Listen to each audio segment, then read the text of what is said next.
Aquest és l'Ibrahim.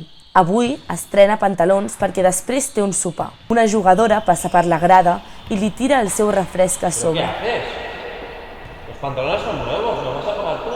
He pasado por casa, voy duchado y cambiado. Mira por dónde vas un poco, ¿no? Com creus que pot actuar després d'haver-li tacat els pantalons? Ay, lo siento muchísimo, lo siento muchísimo. Si quieres, no sé, salimos aquí fuera y creo que hay una tienda de cosas de aquí del campo y no sé, te compro una camiseta o algo, no sé qué decirte, lo siento mucho, de verdad. També hagués pogut ser una resposta molt més agressiva.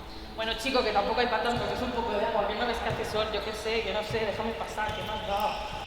Anem a veure com seria una resposta assertiva. Ostras, lo siento mucho. ¿Quieres que salgamos aquí? Creo que mi padre en el coche tiene otra camiseta suya y igual te la puede dejar mientras esta se seca. Si hace bastante sol, se te secará rápido, ¿no? Lo siento de verdad.